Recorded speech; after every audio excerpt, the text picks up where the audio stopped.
Bismillahirrahmanirrahim. Assalamualaikum warahmatullahi wabarakatuh. Innal hamdalillah nahmaduhu wa nasta'inuhu wa nastaghfiruh.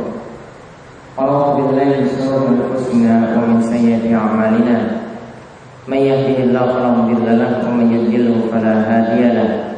Wa asyhadu an la ilaha illallah wahdahu la syarika lahu. Wa asyhadu anna Muhammadan 'abduhu wa rasuluh.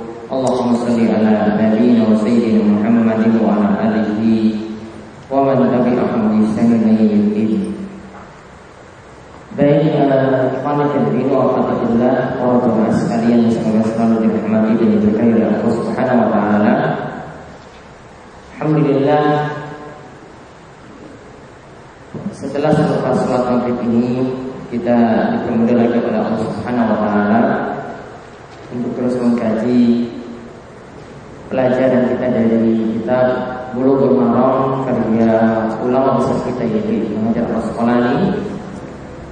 Kita masih membahas tentang masalah sifat sholat Nabi Sallallahu Alaihi Wasallam dan kita baru melewati dua hadis, yaitu hadis yang pertama yaitu hadis dari Abu Hurairah yang dikenal dengan hadis musik sholat tubuh, dan yang kedua adalah hadis dari Abu Hamid As-Sa'idi yang keduanya masih membicarakan tentang sifat sholat Nabi Sallallahu Alaihi Wasallam. Selanjutnya kita akan melihat lagi sifat sholat Nabi Sallallahu Alaihi Wasallam, masuk pada pembahasan tuntunan membaca doa istiftah. Ya, tuntunan membaca doa istiftah. Kita akan lihat tentang pembahasan ini. Ibnu Hajar Al-Asqalani akan menyebutkan dua hadis yang menyebutkan beragamnya doa istiftah. Ya, beragamnya doa istiftah. Ada yang pertama dari hadis Ali bin Abi Thalib, kemudian yang kedua dari hadis Abu Hurairah radhiyallahu anhu, kemudian yang ketiga adalah dari hadis Umar bin Al-Khattab radhiyallahu anhu. Dan nanti ditunjukkan sekali lagi doa istiftah ini berbeda-beda. Maka kalau kita ingin mengamalkan, boleh kita mengamalkan silih berganti. Kadang membaca doa istiftah yang satu untuk satu sholat, kemudian di sholat berikutnya lagi membaca doa istiftah yang lain. Ya, jadi tidak monoton. Ya, tidak itu saja doa istiftah yang kita baca, karena baginda Nabi Sallallahu Alaihi Wasallam itu mempraktikkan dengan berbagai macam doa istiftah. Baik, kita lihat yang pertama yaitu hadis dari Ali bin Abi Thalib radhiyallahu anhu, yaitu dari Rasulullah Sallallahu Alaihi Wasallam, di mana dikatakan di sini annahu kana idza qama ila shalah, bahwasanya Nabi SAW ketika hendak melaksanakan sholat, yaitu ketika sholatnya beliau membaca doa istiftah wajhtu wajhiya lilladzi fataras samawat ila qoulihi minal muslimin, sampai pada bacaan minal muslimin. Lalu dilanjutkan Allahumma antal maliku la ilaha illa anta rabbi wa ana abduka ila akhirih, dan seterusnya. Hadis ini rawahu Muslim, diriwayatkan oleh Imam Muslim. Hadis ini diriwayatkan oleh Imam Muslim. Kalau di buku terjemahan bisa lihat di halaman 117 nomor 285. Hadis 285. Baik, hadis ini hadis urutan nomor 4 dari kitab Bulughul Maram yang membicarakan tentang sifat salat Nabi sallallahu alaihi wasallam, atau hadis nomor 270. Di sini dikatakan riwayat Muslim, dan dalam riwayat yang lainnya disebutkan anna dzalika fi sholatil lail, bahwasanya yang terjadi di sini adalah Nabi SAW membaca doa istiftah ini itu pada sholat malam, yaitu doa tadi wajhtu wajhiya lilladzi fataras samawati wal ard dan seterusnya. Adapun bacaan yang lebih lengkap kalau kita lihat dalam riwayat Muslim, yaitu disebutkan bacaannya wajjahtu wajhiya lillati fataras samawati wal ard hanifan wa ma ana minal musyrikin.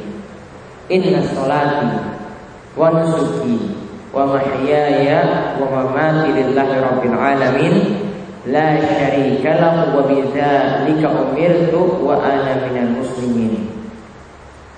Setelah menyebutkan minal muslimin, Nabi SAW itu melanjutkan, Allahumma antal maliku la ilaha illa anta rabbi wa ana abduka zalamtu nafsi wa ataraftu bi dhanbi faghfirli dhunubi jami'an innahu la yaghfiru dhunuba illa anta wahdini li ahsanil akhlaq la yahdi li ahsaniha illa anta wasrif anni sayyi'aha wa la yusarrif anni sayyi'aha illa anta labbaik wa sa'adai wal khairu kulluhu fi yadi wasyarru laysa ilayk ana bika wa ilayk tabarakta wa ta'alait astaghfiruka wa atubu ilayk.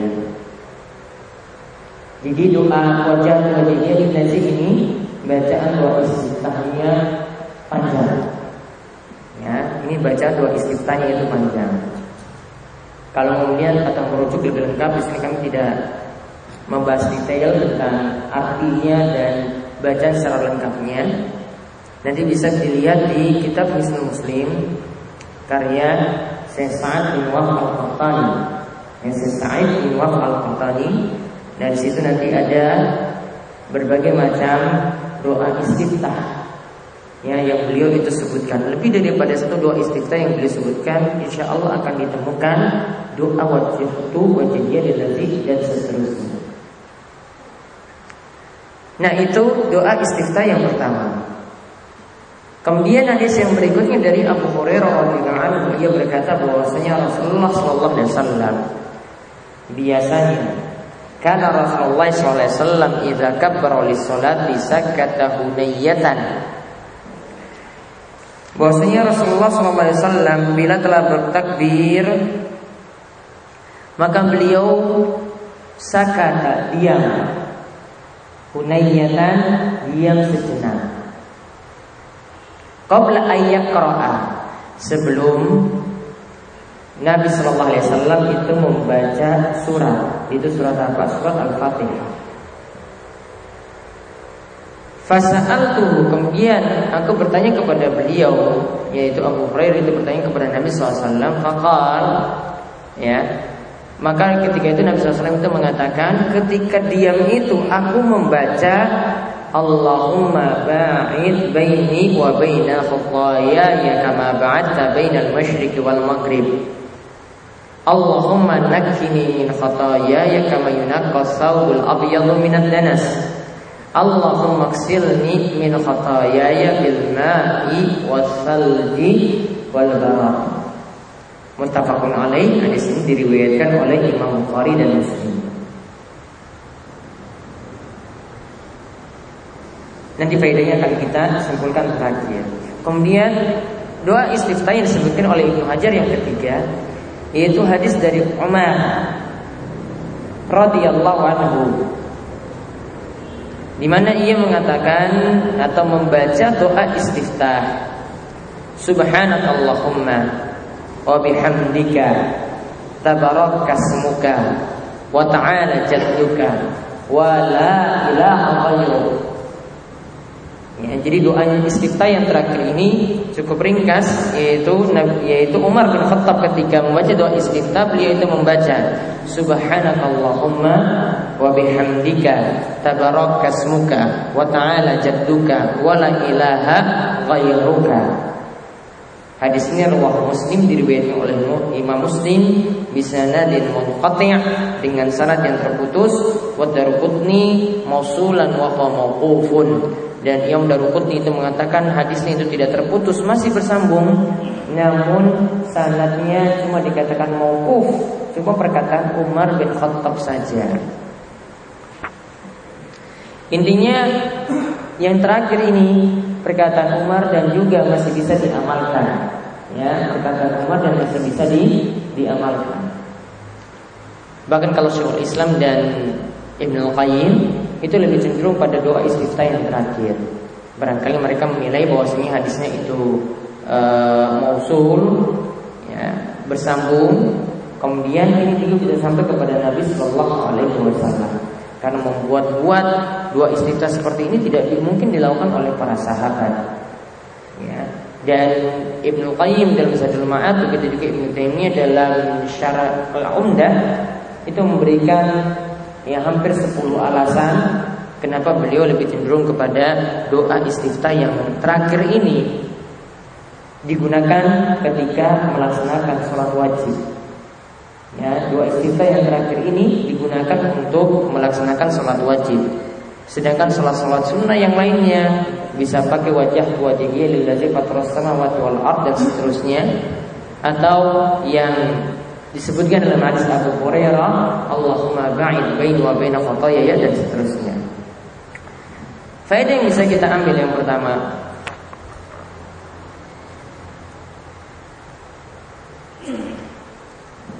hadis-hadis yang ada menunjukkan disunahkannya doa istiftah. Hadis-hadis yang ada menunjukkan disunahkannya doa istiftah.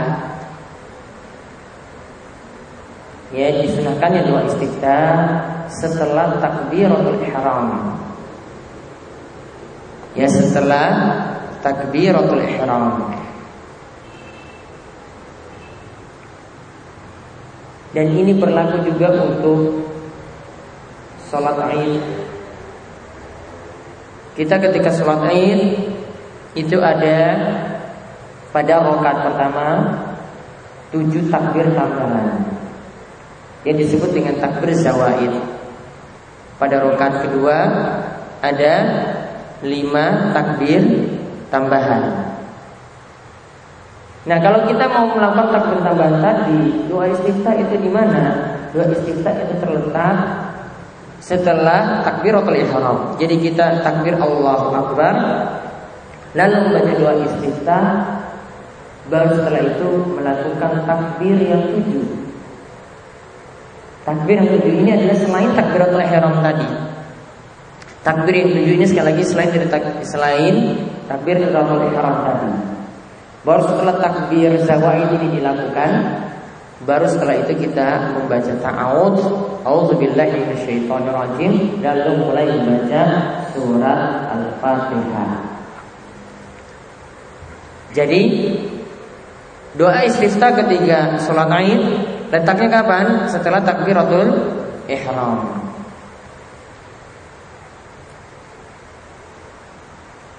Kemudian faedah yang kedua,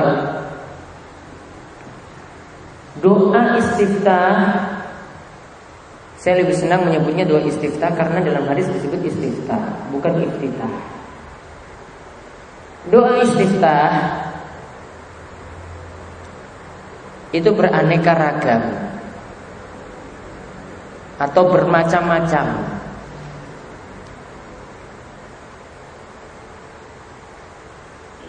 Dan kita boleh memilih mana yang kita maui saat sholat, ya, mana yang kita hendaki saat sholat. Apa mau baca yang tadi, yang pertama, atau baca dari Abu Hurairah, atau baca dari yang Umar. Terserah memilih yang mana. Boleh berganti-ganti. Dan ini menunjukkan bahwasanya tadi dikatakan doa istiftah itu beraneka ragam, bermacam-macam, tidak satu. Oleh karena itu baiknya kita mengamalkannya bagaimana? Bagusnya berganti-ganti. Ya, bagusnya itu berganti-ganti. Namun tadi yang kami sebutkan, kalau untuk sholat wajib itu bagusnya adalah hadis yang disebutkan oleh Umar tadi. Ya, hadis yang terakhir tadi disebutkan oleh Umar, subhanakallahumma wa bihamdika tabarakasmuka wa ta'ala jadduka wa la ilaha ghairuka. Lebih bagus memakai doa istiftah tersebut. Kemudian faedah yang ketiga,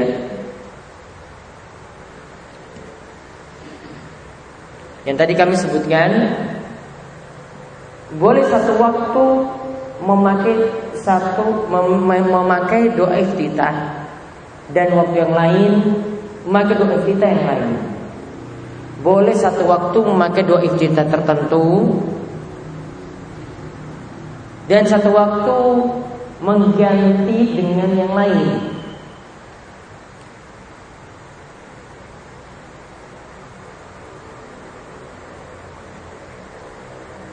Di antara manfaatnya, kita termasuk menghidupkan sunnah Nabi Sallallahu Alaihi Wasallam. Karena Nabi SAW tadi apa?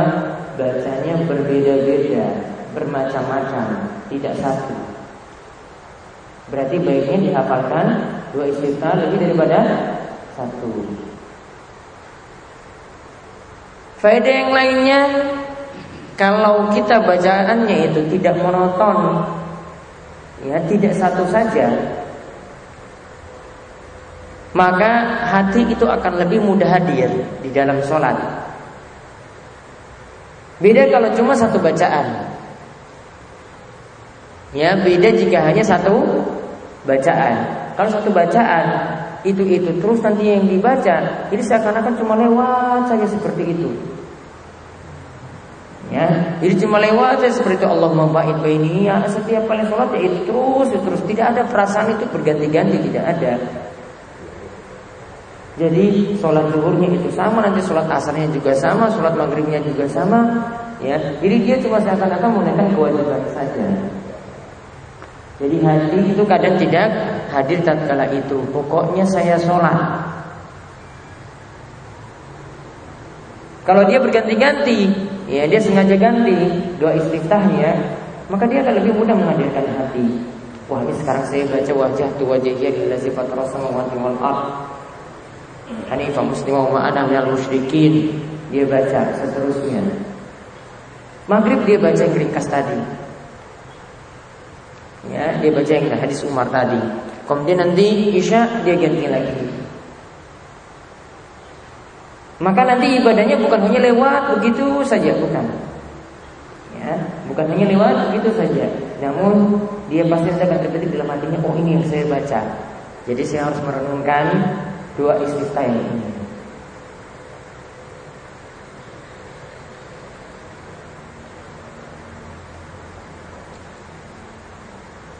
Kemudian faedah yang ke-5, yang keberapa? Yang keempat, doa istiftah dari Umar. Doa istiftah dari Umar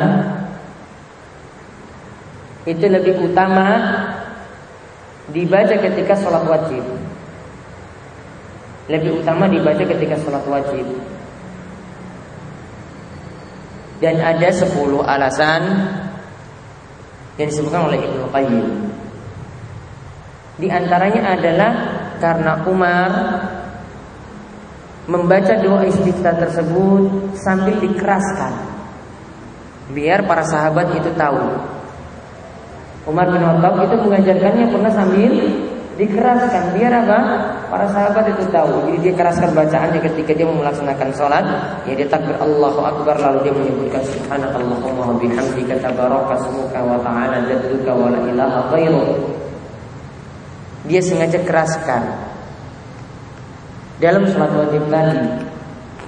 Dan ini menunjukkan bahwasanya para sahabat atau Umar itu sudah senang dengan doa istiftah ini.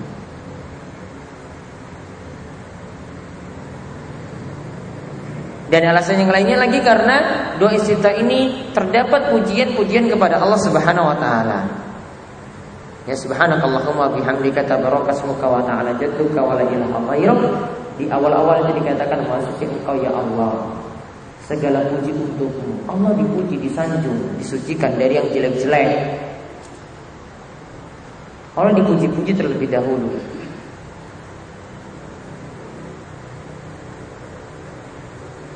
Kemudian faedah yang lainnya lagi, doa istiftah asalnya tidak dikeraskan. Kecuali yang tadi kami sebutkan dari Umar tadi, ya, tujuannya karena untuk mengajar. Namun asalnya itu tidak dikeraskan. Sebagaimana disebutkan di sini, Tadi dalam hadis Abu Hurairah, kana Rasulullah sallallahu alaihi wasallam idza kabbara lis-salati sakata hunayyatan. Rasulullah SAW ketika melaksanakan sholat, beliau itu bertakbir, dan setelah itu apa? Diam beberapa saat. Diamnya itu kenapa? Baca doa istiftah. Berarti di sini adalah doa istiftah di sini dibaca lirik, artinya tidak dikeraskan. Ya, dibaca lirik atau tidak dikeraskan. Jadi sebelum baca Al-Fatihah yang tidak dikeraskan, perhatikan yang tidak dikeraskan, yaitu doa istiftah. Lalu membaca ta'awudz. Lalu yang ketiga nanti membaca bismillah. Nanti akan kita lihat pada hadis berikutnya. Jadi sebelum membaca Al-Fatihah ya, sebelum baca Al-Fatihah yang tidak dikeraskan apa? Ada 3, doa istiftah, kemudian ta'awudz, ya, dan yang ketiga bismillah. Baca bismillah. Nanti akan kita sebutkan lagi hadisnya. 3 ini yang tidak dikeraskan. Namun sekali-kali bisa dikeraskan seperti tadi yang dilakukan oleh Umar bin Khattab ketika mengajarkan kepada para sahabat doa istiftah tadi, ya subhanakallahumma wa bihamdika tabarakasmuka wa ta'ala jadduka wa la ilaha ghairuk. Namun asalnya doa istiftah apa? Dilirikkan. Namun kalau dikatakan dilirikkan di sini bukan dibaca di dalam batin, bukan dibaca dalam hati. Kalau dibaca dalam hati itu tidak teranggap. Ya, kalau dibaca dalam hati tidak teranggap. Yang cuma ada dalam hati itu niat. Berniat itu memang dalam hati. Namun kalau membaca, ya, kalau membaca para ulama katakan ada dua cara. Maksudnya yang tidak dikeraskan tadi ada 2 cara. Bisa jadi bacaannya dia dengar sendiri. Jadi dia masih ada suara dikeluarkan, bukan hanya mulutnya bergerak tapi dia suara dikeluarkan. Bismillahirrahmanirrahim. Alhamdulillahirabbil alamin, tapi dia dengar sendiri. Atau yang kedua, minimal mulutnya itu bergerak, bukan mingkem. Ya, bukan ditutup aja seperti itu. Bukan. Tapi bergerak. Jadi seakan-akan dia itu membaca. Wallahu a'lam kalau dalam salat berjamaah pakai yang kedua itu lebih bagus, biar tidak ganggu jamaah yang lain. Ya, kalau dalam salat jamaah yang kedua ini yang bagus.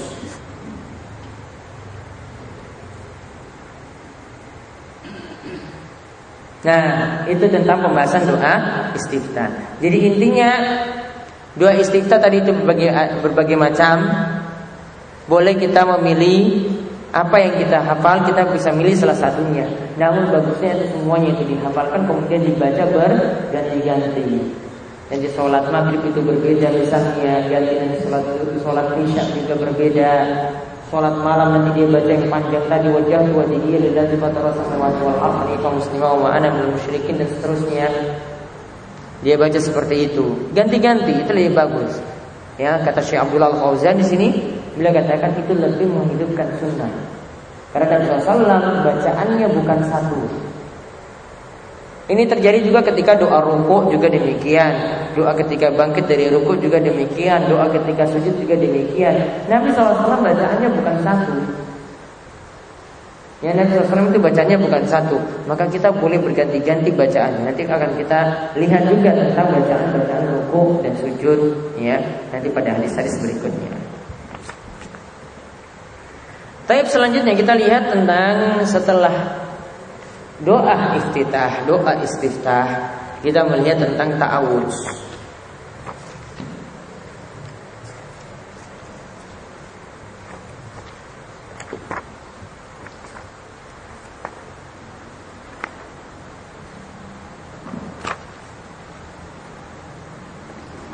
Nah, disebutkan dalam hadis ya nomor 7 di sini atau hadis nomor 273 dari kitab Bulughul Maram, yaitu hadis ada yang semisalnya lagi dari Abu Sa'id ya marfu, dan ini dikeluarkan oleh yang kelima indal khamsah.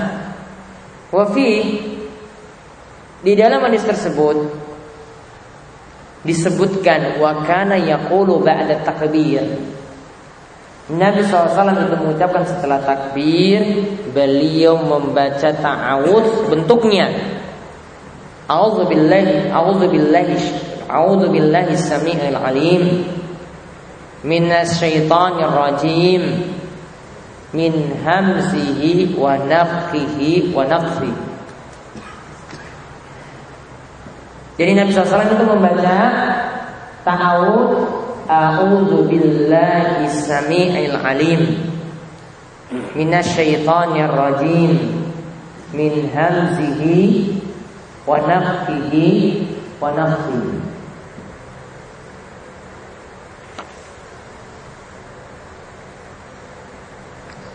Maka sekarang tentang tuntunan membaca ta'awudz.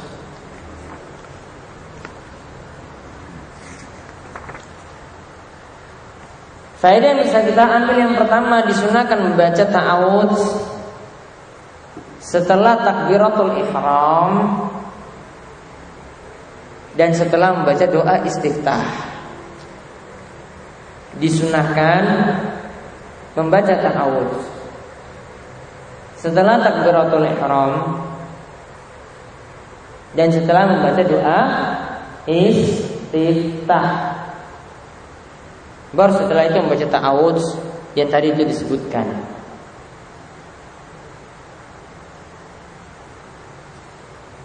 Dan para ulama katakan tadi disunahkan, tidak sampai diwajibkan. Ini pendapat jumhur atau mayoritas ulama. Kemudian faedah yang kedua, ta'awudz dibaca lirik atau tidak dikeraskan. Pendalilannya tadi sudah disebutkan dalam hadis apa tadi? Abu Hurairah.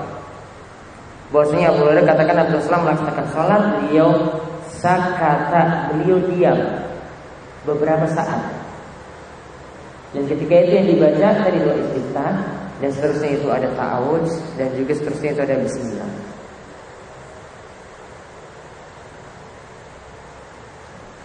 Kemudian faedah yang ketiga,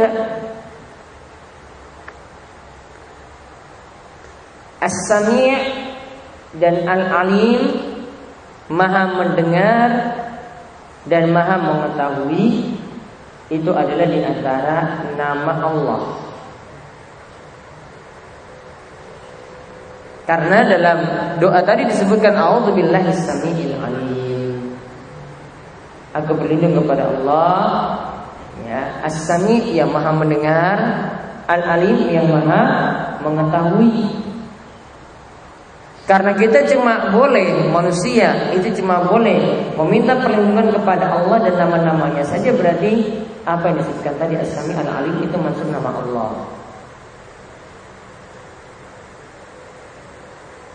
Kemudian faedah yang berikutnya, yaitu setan punya sifat hams, nafakh dan nafas. Ada 3 sifat setan. Yaitu pertama hamas.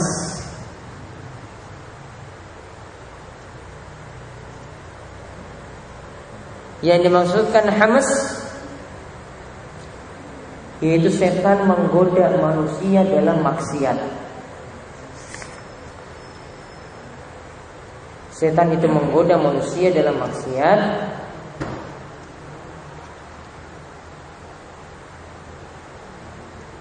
Dan hamas sebenarnya artinya gila.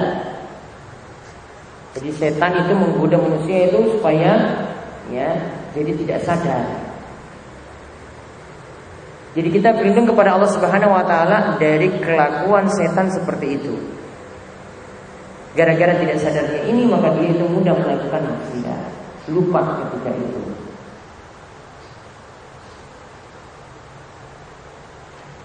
Kemudian nafas min hamzi wa nafthihi, disebutkan nafas itu artinya sombong.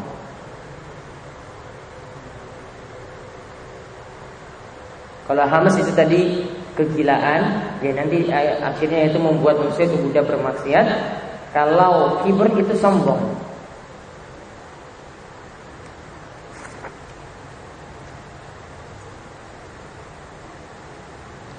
Jadi setan itu menggoda manusia supaya terjerumus dalam kesombongan, merasa dirinya itu di atas daripada yang lainnya.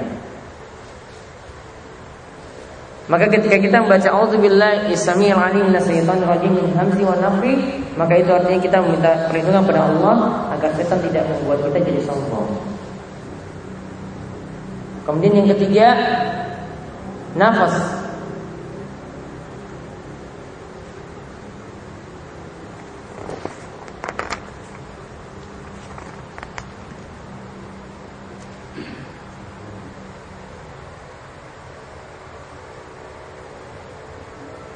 Yang dimasukkan dengan nafas di sini adalah syi'ru. Jadi dimasukkan dengan syi'ru di sini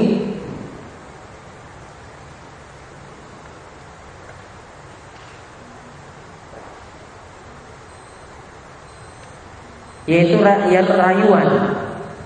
Yang dimasukkan adalah rayuan.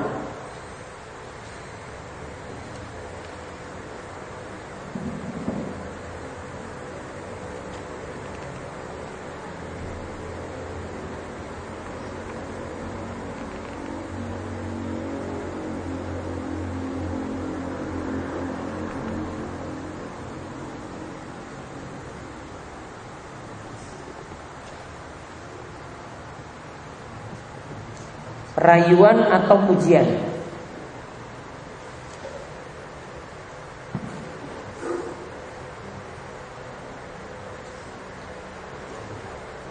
Rayuan atau pujian. Karena setan itu biasanya memuji manusia atau meninggikan manusia, ya, sehingga membuat manusia itu merasa di atas. Jadi rayuan-rayuan dan pujian-pujian seperti inilah yang kita juga minta perlindungan kepada Allah Subhanahu wa taala, dijauhkan dari pujian atau rayuan setan seperti itu.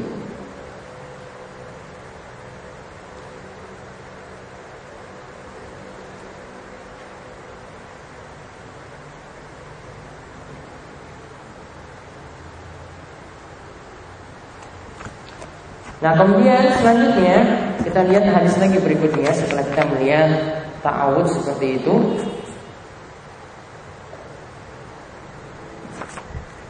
Dan selanjutnya kita melihat sifat salat Nabi SAW yang lainnya yang disebutkan dalam hadis Aisyah. Yaitu hadis yang nomor 8 dalam pembahasan ini, atau 274 dari kitab Bulughul Maram.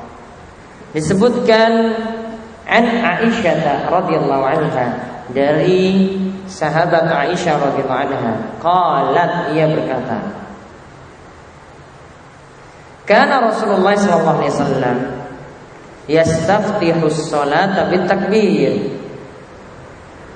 Yaitu Rasulullah SAW itu biasa membuka salatnya dengan takbir, yaitu takbiratul ihram, wa bil qiraah, dan wal qiraah, dan setelah itu beliau membaca surat, yaitu dimulai dengan alhamdulillahirabbil alamin. Kemudian wa kana idza raka'a lam yushis ra'sahu, dan ketika Nabi sallallahu alaihi wasallam itu rukuk, lam yushis maksudnya beliau tidak mengangkat kepalanya, wa lam yusawwibuhu, dan beliau tidak terlalu mengangkat kepalanya dan juga tidak terlalu menurunkan kepalanya. Walakin baina dzalika, yaitu antara tengah-tengah antara diangkat dan diturunkan, artinya rata, tengah-tengah seperti itu ketika rukuk. Wa kana idza rafa'a min ar-ruku' lam yasjud hatta yastawiya qa'iman. Dan ketika bangkit dari rukuk, beliau tidaklah sujud. Ketika bangkit dari rukuk, beliau tidaklah sujud sampai hatta yastawiya, sampai dia berdiri lurus. Hatta yastawiya qa'iman. Wa idza rafa'a minas sujud, jika beliau bangkit dari sujud, lam yasjud hatta yastawiya jalisan. Beliau tidaklah bangkit ketika itu hatta yastawiya jalisan, ya.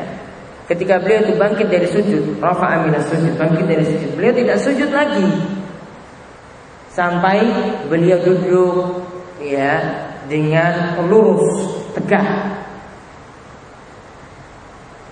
Lalu disebutkan wa kana yaqul fi kulli rak'ataini at-tahiyyah.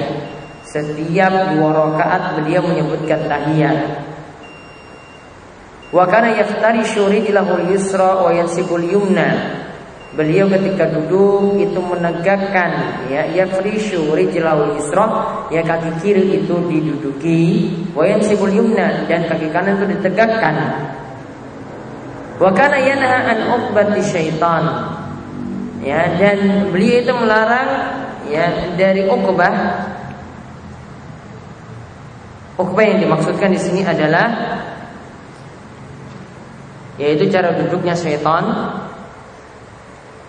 yaitu duduk pada akibaihi.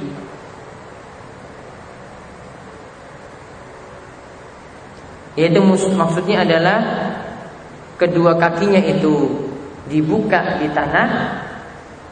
Kemudian akhirnya, ya, kedua kakinya itu dibuka, kemudian akhirnya duduk di tanah akhirnya.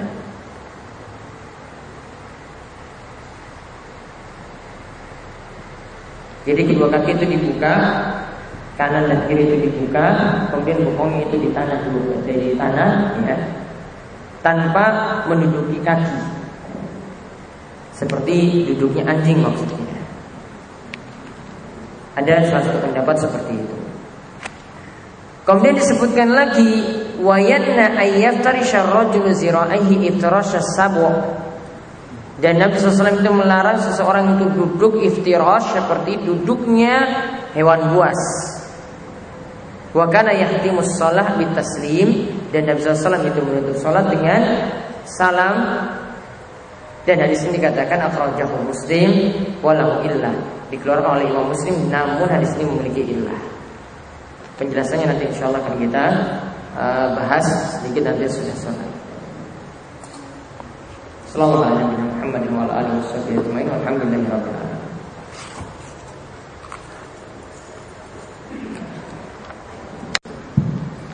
Bismillahirrahmanirrahim. Alhamdulillahirabbil alamin wassalatu wassalamu ala asyrafil anbiya wal mursalin nabiyina Muhammadin wa ala alihi wa sahbihi ajmain. Baik, para jemaah sekalian, kita kembali melanjutkan pembahasan kita dari kitab Bulughul Maram karya Ibnu Hajar Al-Asqalani. Sebelum kita melanjutkan hadis tadi, sedikit menambahkan untuk pengertian min hamzihi wa nafhi wa nafsi. Tadi hamas itu artinya gila atau junun. Kemudian nafhihi itu artinya sombong. Kemudian nafas itu artinya tiupan. Dan tadi kami tambahkan maksud dari tiupan tadi adalah, ya, isyarat untuk kata merayu atau memuji-muji orang yang sedang sholat. Jadi arti dari 3 kalimat itu seperti tadi yang kami sebutkan terakhir. Tapi selanjutnya kita lihat penjelasan dari hadis yang terakhir kita bacakan tadi.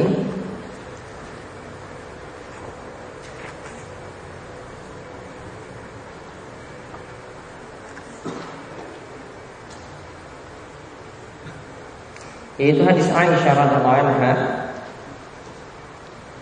di mana dia mengatakan bahwasanya Nabi SAW memulai sholatnya yastaftihus sholat. Nabi SAW itu memulai sholatnya, membuka sholatnya dengan takbir, takbiratul ihram. Lalu setelah itu membaca Alhamdulillahirabbil alamin, dan beliau menyebutkan gerakan-gerakan yang lainnya. Nah, faedah yang bisa kita ambil yang pertama,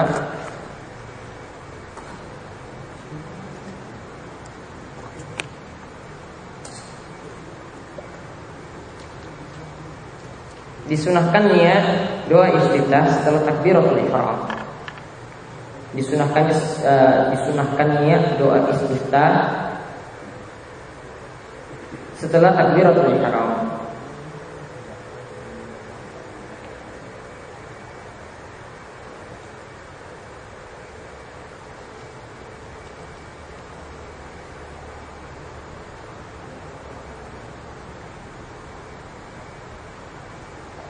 Kemudian faedah yang kedua, doa istiftah tidak dijaharkan.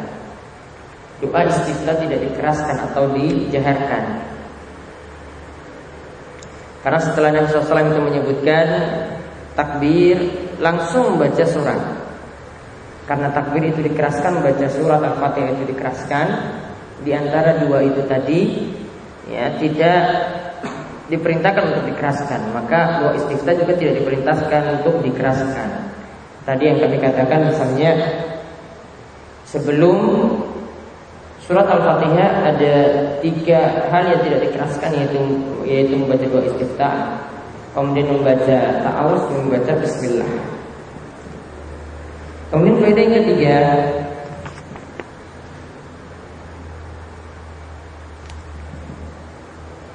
dalam hadis ini disebutkan Bismillahirrahmanirrahim tidak dijaharkan. Bismillahirrahmanirrahim tidak dijaharkan. Karena langsung disebutkan Nabi SAW membaca Alhamdulillahirabbil alamin, tidak menyebutkan Bismillah. Artinya Bismillahnya tetap dibaca namun tidak dijaharkan, tidak dikeraskan. Inilah pendapat yang lebih kuat. Kemudian faedah yang keempat, gerakan rukuk. Ya, gerakan rukuk itu dalam keadaan kepala tidak diangkat ke atas dan juga kepala tidak dibungkukkan ke bawah. Namun pertengahan di antara itu.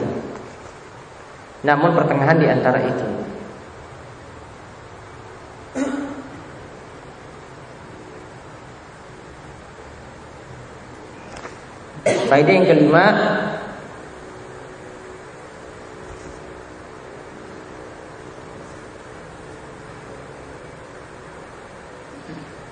bangkit dari rukuk harus dalam keadaan badan berdiri tegak lalu sujud. Dalam keadaan badan berdiri tegak lalu sujud. Tidak boleh badan belum berdiri tegak langsung sudah turun lagi untuk sujud, tidak boleh. Badan berdiri tegak dulu, artinya dalam keadaan tumakninah, tidak cepat-cepat, langsung ketika itu ya sudah tumakninah baru dia boleh melakukan sujud.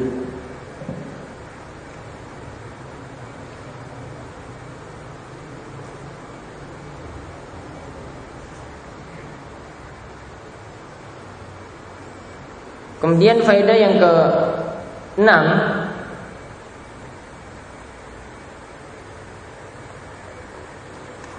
bangkit dari sujud, yaitu pada duduk antara dua sujud,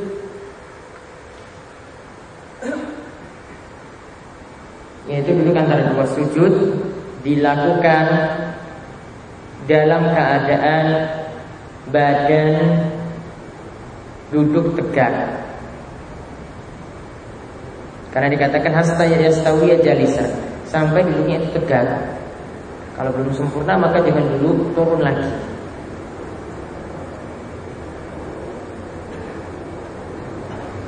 Kemudian faedah yang ke-7,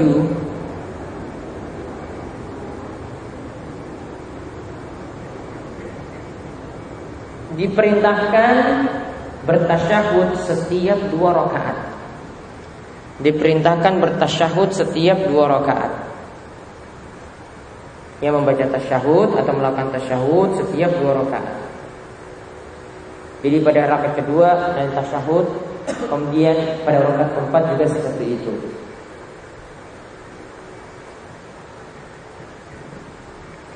Kemudian faedah yang ke-8,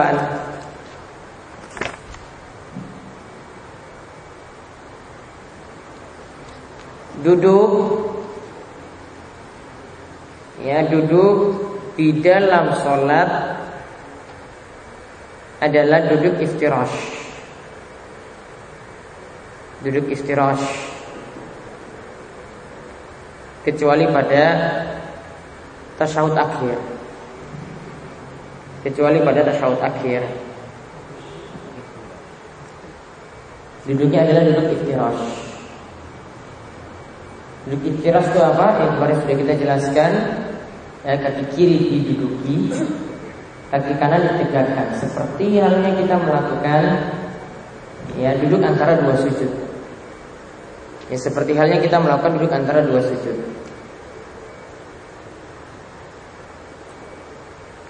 Kemudian faedah berikutnya,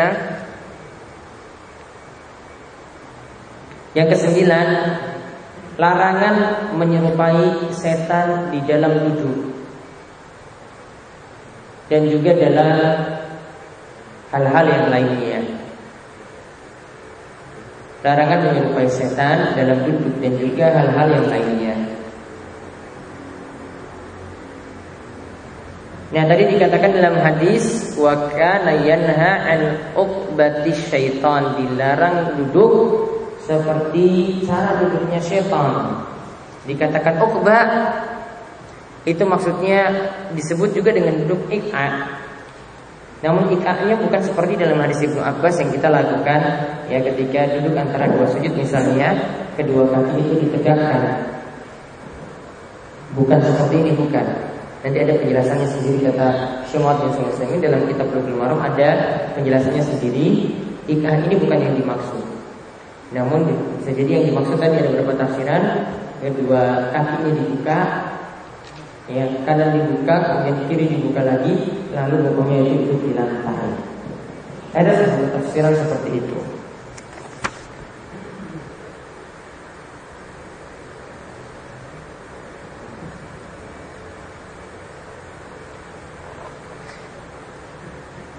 Kemudian faedah yang ke-10, dilarang duduk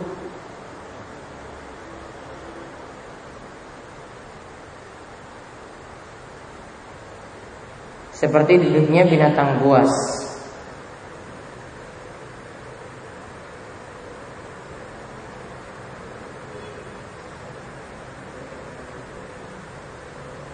Yaitu bentuknya dengan meletakkan siku ketika sujud.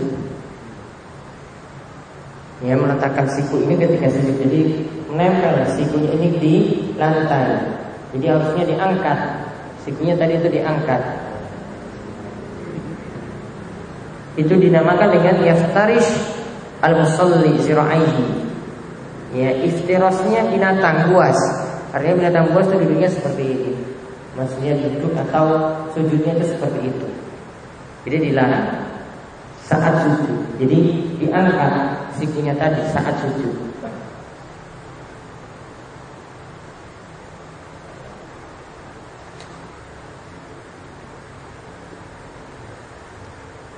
Kemudian faedah yang berikutnya,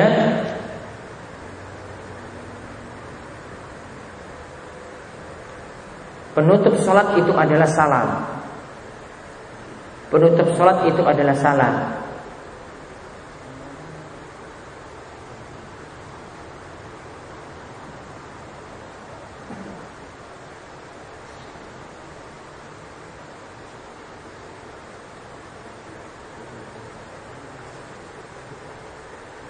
Jadi sholat itu baru dianggap selesai kalau sampai salam. Kalau tanpa salam maka sholat belum dikatakan selesai. Nah, itu faedah yang terakhir yang kita ambil dari hadis Aisyah. Dan ini hadis terakhir yang kita bahas pada hari ini. Insyaallah pada pertemuan berikutnya tentang hukum mengangkat tangan dan posisinya ketika sholat.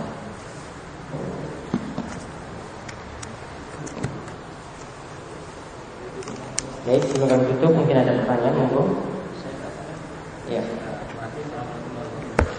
Waalaikumsalam warahmatullahi wabarakatuh. Dikatakan bahwa penutup salam, biasanya imam itu kan salamnya 2 kali.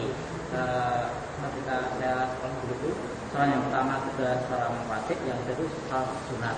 Ya. Kemudian ketika kita mengikuti sholat imam, kita jadi makmum, ketika si imam itu sudah salam yang pertama, kemudian terus kita itu batal, itu kita sudah termasuk sholat atau harus mengulang lagi? Karena sudah masuk ke salam yang pertama. Terima kasih. Siapa saja mendapatkan salam yang pertama, namun ketika salam yang kedua sholatnya itu batal, misalnya kentut, ya, maka dia dikatakan sholatnya itu sah. Karena salam yang kedua itu hukumnya sunnah. Ini disebutkan dalam perkataan ulama Syafi'iyah seperti itu. Ada lagi yang lain? Itu berlaku juga sholat sendiri. Berlaku sholat sendiri. Yang lainnya? Ya. Waktu sholat membaca basmalah ini suara keras, antara membaca basmalah ini suara keras dan membaca basmalah ini suara yang tidak keras. Perbedaannya terdengar atau tidak? Kalau kita jadi imam, Jadi perbedaan antara yang keras sama yang tidak keras. Kira-kira perbedaannya di mana? Itu lebih kuat yang mana? lebih hadis yang lebih kuatnya di yang keras atau yang Tidak keras. Kalau kita lihat dari hadis yang disebutkan tadi terakhir dari hadis Aisyah yang menerangkan bagaimana sifat salat Nabi SAW, ya, ini jadi satu dalil yang menunjukkan bahwasanya Bismillahirrahmanirrahim itu tidak dikeraskan di dalam sholat. Ya, jadi langsung yang terdengar adalah Alhamdulillahirabbil alamin. Hadisnya sudah sangat-sangat tegas menunjukkan seperti itu. Jadi ini adalah di antara dalil yang menunjukkan bahwasanya pendapat itu yang lebih kuat. Dan jadi tidak dikeraskan. Adapun yang lainnya seperti ulama Syafi'iyah mengeraskannya, ya, namun pendapat itu marjuh, ya, bisa dikatakan ya kurang tepat karena bertentangan dengan hadis. Yang lainnya, ya, monggo. kalau kita sholat mungkin 3 rakaat itu kan berarti lebih daripada 2 rakaat. Kalau kita sholat Mungkin 3 rakaat witir 3 rakaat, ya. itu kan kalau bisa dikatakan tiap-tiap 2 rakaat kita melakukan tasyahud. Umumnya seperti itu. Kalau Ya. kita langsung tidak. Kalau kita langsung tanpa tasyahud, yang ya, yang pertama, ya, langsung ngerokat yang ketiga tidak ada masalah. Khusus untuk witir, ya, atau sholat sunnah secara umum, ya, jangan tata caranya itu mengikuti sholat wajib, kecuali yang 2 rakaat. Kalau witir sudah 3 rakaat, maka jangan dia mirip dengan sholat maghrib. Aturannya dalam mengerjakan sholat sunnah, ya, dia tidak boleh mirip dengan sholat wajib. Makanya Nabi SAW biasa setelah sholat, kalau ingin melaksanakan sholat sunnah lagi, beliau berpindah tempat supaya tidak dikira apa? Tidak dikira itu bagian dari yang wajib juga. Jadi sengaja beliau pindah tempat supaya orang-orang itu nanti kalau melihat beliau ini bukan yang wajib lagi. Di antara maksudnya adalah supaya yang wajib dan sunnah itu tidak sama. Ya, maka dalam sholat witir khususnya witir, ya, kalau sholat sunnah 2 rakaat yang lainnya sama seperti kita lakukan sholat wajib yang 2 rakaat. Namun kalau khusus witir tidak boleh diserupakan dengan sholat maghrib. Maghrib itu tahiyat awal, witir tidak boleh pakai tahiyat awal. Cara yang bisa dilakukan adalah kalau 3 rakaat dia melakukannya dengan 2 rakaat salam lalu 1, atau dia langsung mengerjakan 3 rakaat kemudian salamnya terakhir pada rakaat ketiga. Ada lagi yang lain? Ya. Apakah Nabi SAW pernah mengimami sholat id itu dengan sekali takbir di awalnya, jadi tidak ada tambahan untuk 7 kali takbirnya atau 5 kali takbirnya yang rakaat kedua. Yang kedua, untuk memasuki bulan Hijri, ya, itu cara menentukannya yang paling sunnah itu dengan ru'yatul hilal atau dengan hisab atau dengan kedua-duanya, nah. Kalau Ibnu Qayyim itu mengatakan dalam Zadul Ma'ad, Nabi SAW itu kebiasaannya setiap sholat Id itu ada takbir zawaid. Artinya kebiasaan beliau seperti itu, sampai Ibnu Qayyim itu berani menyatakan ini sudah jadi kebiasaan. Artinya setiap sholat Id ada takbir zawaid. Rakaat pertama itu ada 7 takbir tambahan, rakaat kedua ada 5 takbir tambahan. Kemudian pertanyaan yang kedua tadi, bagaimanakah cara menentukan awal Ramadan? Bagaimanakah yang Nabi SAW itu lakukan? Maka Nabi SAW ketika membicarakan awal Ramadan, beliau mengatakan bahwasanya iza ra'aitumuhu fasumu wa iza ra'aitumuhu fa'aftiru fa in ghamma 'alaikum faqduru lahu. Kata Nabi SAW, ya, jika kalian itu melihat hilal maksudnya awal bulan Hijriah, maka kalian berpuasalah. Kemudian jika di akhir bulan kalian melihat hilal lagi, maka berhari rayalah. Namun jika hilal tersebut itu tertutup, ghamma, tertutup oleh awan, maka hendaklah bulan Sya'ban itu digenapkan, atau yang namanya bulan itu digenapkan.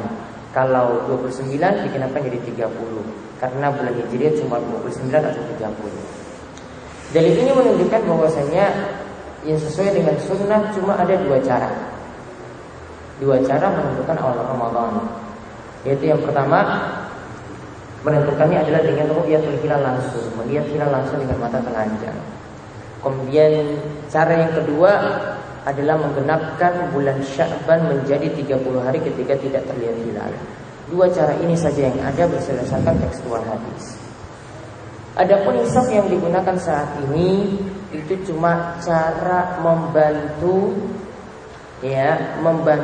untuk menentukan awal Ramadan. Cuma pembantu saja. Prakteknya yang ada saat ini seperti itu. Ini yang dipilih oleh pemerintah kita, selalu menggunakan hisab juga, tetapi hisab cuma jadi alat bantu. Ya, kalau tidak ada hisab nanti sulit, nanti kita akan menentukan kapan kita tahu ini kalender tanggal berapa. Untuk kalender setahun itu harus pakai hisab. Ya, kita tidak bisa memperkirakannya kecuali dengan cara itu.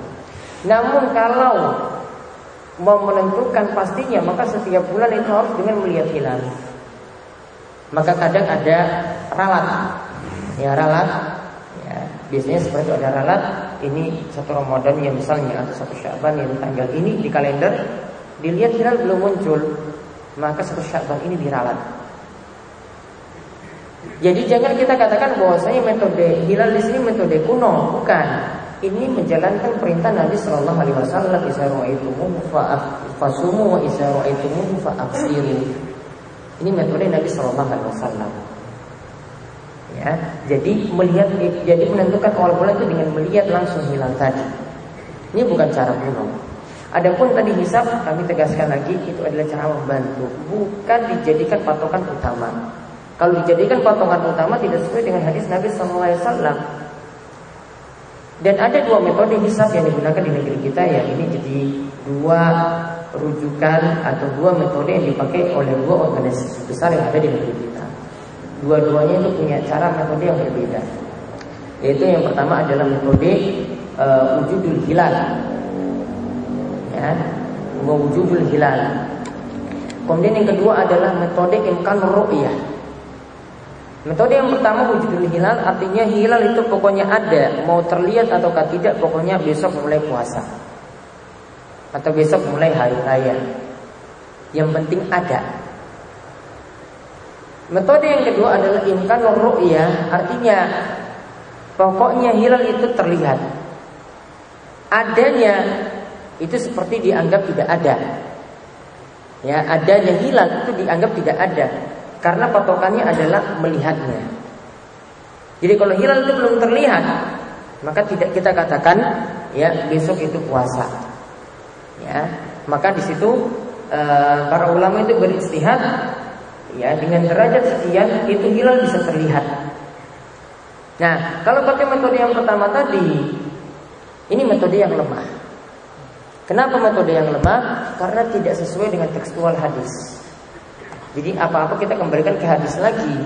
Karena Nabi SAW katakan bukan adanya hilal. Nabi tidak katakan jika ada hilal maka kalian puasa. Tapi Nabi SAW katakan jika kalian melihat hilal. Bukan jika ada hilal kalian puasa. Namun jika kalian melihat hilal, adanya itu belum tentu menunjukkan puasa besok, bukan. Namun jika kalian melihat hilal, ya, jika kalian melihat hilal, Nabi katakan seperti iza ra'aitumuhu. Bukan Nabi SAW mengatakan jika hilal itu ada, bukan. Tapi jika kalian melihat hilal. Maka metode pertama ini metode yang lemah, ya, tidak sesuai dengan hadis. Lemahnya kita katakan bertentangan dengan dalil. Metode yang kedua imkanur ru'yah, dan ini yang jadi patokan dari Kementerian Agama RI, ya, ini yang biasa dipakai dan itulah yang jadi rujukan yang benar. Namun cuma jadi alat bantu. Taruhlah dia pakai imkanur ru'yah atau wujud hilal, tapi itu cuma jadi alat bantu. Tetap keputusannya ada hilal ataukah tidak, terlihat ataukah tidak di beberapa titik yang ada di tanah air. Kalau melihatnya dengan ilmu itu dia lebih lemah ya? Melihatnya dengan hisabnya itu, melihat hilalnya itu dengan ilmu di situ yaitu ilmu hisab itu. Tidak. Melihatnya dengan mata telanjang. Melihat artinya melihat tekstual seperti itu. Melihat bukan artinya ilmu hisab. Melihat ilmu hisab bukan. Melihat secara tekstual. Kalau orang pahami melihat itu bagaimana? Melihat itu dengan mata telanjang, bukan dengan melihat dengan ilmu hisab. Itu namanya memperkirakan, bukan dengan melihat. Nah, jadi metode yang lebih tepat adalah seperti yang dipakai oleh Kementerian Agama RI. Kalau mau banding-bandingkan metode hisab yang paling kuat, silakan lihat bisa cari di internet. Ada orang yang pakar hisab, atau ada seorang pakar hisab di tanah air, dan ini yang dijadikan rujukan oleh Kementerian Agama RI, itu Pak Thomas Jamaluddin. Beliaulah yang ingin menyatukan dua metode tadi yang dianggap berselisih di antara dua organisasi besar ini. Beliau ingin menyatukan, punya niatan yang baik, dan dia selalu mengkritik salah satunya, ya, karena dia ingin menyatukan bahwasanya yang benar nih metode ini. Dia ingin supaya satu. Ya, dan dia selalu kalau sidang isbat, dia nanti selalu akan komentar tentang masalah hisab. Ya, jadi sebelum diputuskan maka ditanyakan dulu kepada ahli hisab, dia nanti yang akan ngomong pertama kali. Ya, Pak Thomas Jamaluddin dia biasanya angkat bicara. Dia ditanya sama Kementerian Agama, bagaimana menurut Pak Thomas, ya, hasil hisabnya seperti apa? Baru nanti mereka menentukan kepastiannya setelah hilal terlihat atau tidak. Itu cuma perkiraan saja dari Pak Thomas. Ya, bukan sebagai rujukan utama. Jadi penentuannya itu bukan karena hisabnya, namun penentuannya itu karena ru'yatul hilal sesuai dengan tekstual hadis. Sudah, ada lagi? Ya.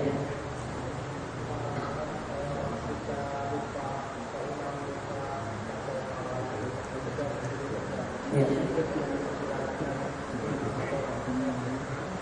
Imam sudah berdiri tegak, lupa tasyahud awal, maka imam jangan ditegur. Dibiarkan melanjutkan sholat. Karena kalau sudah berdiri tegak, dia sudah masuk ke rukun yang satu. Sedangkan tasyahud awal, kalau dalam mazhab Syafi'i itu sunnah. Maksudnya sunnah abad. Kalau dalam mazhab Hambali itu wajib sholat. Sedangkan berdiri ini namanya rukun sholat. Rukun ini tidak boleh ditinggalkan gara-gara cuma mengejar wajib atau sunnah.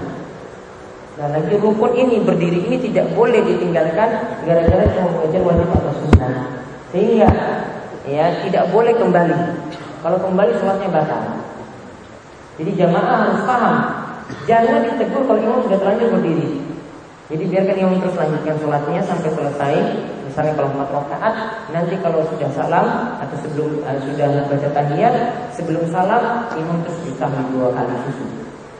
Maka dia akan menutupi tadi kekurangannya, tidak melakukan tasyahud awal. Ya. Alasannya kenapa? Teruskan tadi, karena berdiri ini sudah rukun, ya kan? Ini sudah rukun.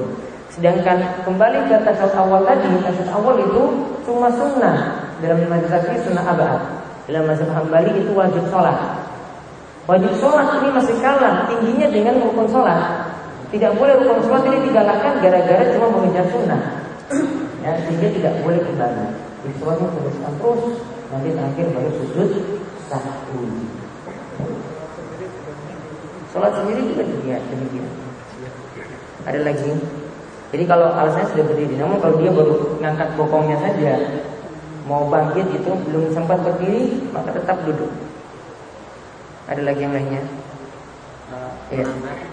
Melanjutkan sujud sahwi itu kalau dulu saya pernah itu bacanya subhanallah itu kok katanya itu merupakan dari sahabat Nabi itu katanya hanya mimpi. Yang betul sujud sahwi itu bacanya sujud biasa, gimana Pak? Iya, bacaan ketika sujud sahwi, sujud tilawah atau sujud syukur itu sama seperti bacaan sujud biasa. Bacaan-bacaan yang ada ya seperti dalam sujud sahwi yang tersebar di tengah-tengah kita bacaannya itu dhaif. Jadi kembali ke bacaan sujud biasa, misalnya subhanarabbiyal a'la, itu bisa dibacakan ketika sujud sahwi. Ya, ada lagi? Ya. Pernah ada sholat zuhur, ternyata imam buka cuma 3 rakaat langsung sholat enam kali pilih 1 rakaat. Soalnya itu kita udah salat di kanan cuma hikmahnya sholatnya cuma 3 rakaat kan sholat zuhur. Pas ya kita itu masih bingung kan, nanti pulang di rumah tambahkan 1 rakaat di rumah. Imam cuma sholat 3 rakaat, ya kemudian langsung salam. Caranya seperti apa? Yang pertama, imam harus disuruh kembali tanpa 1 rakaat. Ya, imam harus ditegur. Imam keliru. Pak Imam, ini kamu itu salah kurang 1 rakaat. Imam ditegur suruh dia tambah 1. Baru kalau tambah 1-nya itu sudah dilakukan, nanti terakhir lakukan sujud sahwi. Kalau imamnya itu ngeyel, imamnya itu keras kepala, nggak mau dengar apa kata makmum, tadi ya sudah makmum sholat sendiri tambah 1 rakaat tadi. Ya, intinya sholatnya itu tidak sah tadi imam tersebut.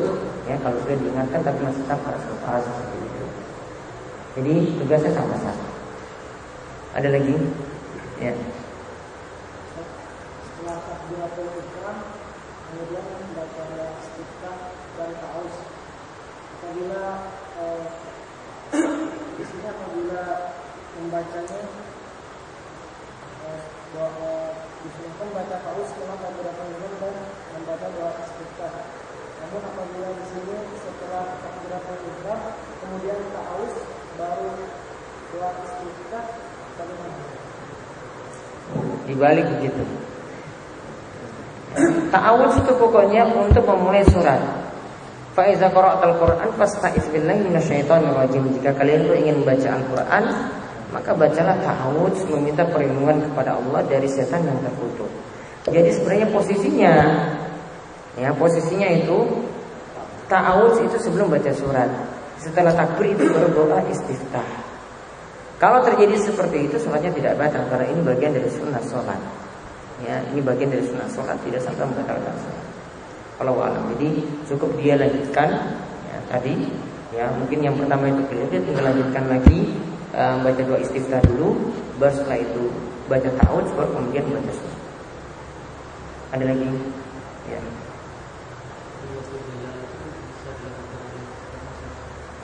Kenapa? Ru'yatul hilal apakah bisa dilakukan setiap muslim? Bisa. Ibnu Umar itu melihat hilal, Arab Badui juga melihat hilal. Mereka berdua itu melihat hilal. Namun masalahnya, apakah ketika melihat hilal, setelah kita melihat hilal tadi, kita melaksanakan penglihatan kita? Artinya kita menjadikan penglihatan hilal ini untuk berpuasa ataukah berhari raya? Para ulama tidak katakan demikian. Ibnu Umar ketika melihat hilal, dia lapor dulu kepada Nabi SAW.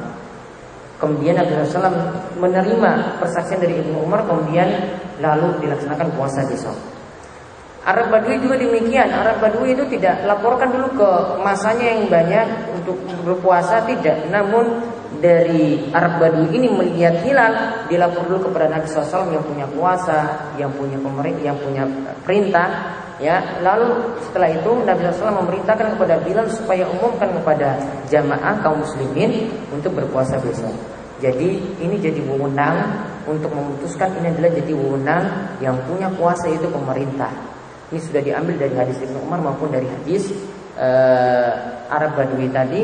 Dua-duanya ini menunjukkan bahwasanya itu bukan hak individu untuk mengumumkan.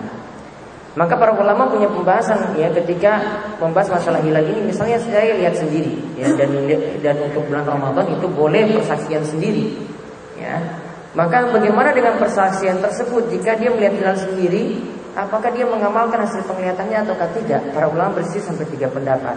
Ada yang katakan ya tetap puasa namun berhari raya bersama pemerintah. Ada yang katakan ya tetap berpuasa namun nanti kalau hari rayanya nanti dia itu sembunyi-sembunyi, diam-diam. Ya. Ada yang ketiga pendapat dari Ibnu Taimiyah katakan puasa dan hari rayanya itu tetap bersama pemerintah. Ya. Di sini kita dapat lihat dari 3 pendapat ini, terutama untuk masalah hari raya, lihat para ulama katakan tetap jangan terang-terangan. Itu sampai dikatakan tadi sembunyi-sembunyi. Ini salah satu pendapat Syafi'i. Ya, tetap sembunyi-sembunyi, tidak terang-terangan. Tujuannya apa? Karena kalau terang-terangan seperti itu, seakan-akan kita menjatuhkan pemerintah. Ya, seakan-akan kita menjatuhkan pemerintah. Maka pilihan mereka kalau hari raya, ini terutama dalam masa hari raya, pilihan mereka kalau tidak diam-diam ya bersama pemerintah untuk hari rayanya. Maka ini menunjukkan bahwasanya para ulama sudah sejak dulu itu berpatokan kalau dalam masalah hari raya melihat dulu pada keputusan pemerintah baru mereka itu ya berpuasa ataupun berhari raya tadi. Dan sebagaimana kata Imam Ahmad, yadullahi ma'al jamaah. Pertolongan Allah itu diberikan kepada al-jamaah, yaitu kaum muslimin yang selalu patuh kepada pemerintahannya yang sah. Ya, jadi inilah yang harus kita ambil pelajaran. Kalau mau berpuasa atau berhari raya, lebih aman itu dengan pemerintah, itu lebih selamat. Wallahu a'lam bishawab. Ada lagi? Sampun? Ya.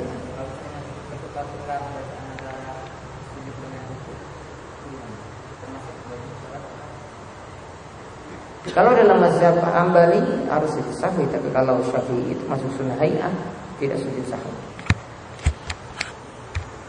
Ya demikian yang bisa kami sampaikan, mudah-mudahan bermanfaat. Ya, mudah-mudahan Allah Subhanahu wa taala terus memberikan kita keistiqomahan dalam beramal saleh. Subhanakallahumma wa bihamdika asyhadu an la ilaha illa anta astaghfiruka wa atubu ilaik. Wassallallahu ala nabiyyina Muhammadin wa ala alihi wa sahbihi ajma'in. Walhamdulillahirabbil alamin.